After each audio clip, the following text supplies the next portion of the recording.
I am calling to all those people around this country, all leaders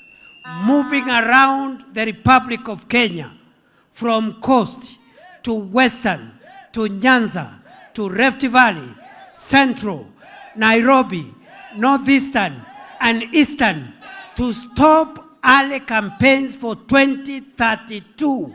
because we have a business to do fast next year so that we can consolidate the gains that we have got from the leadership of President Ruto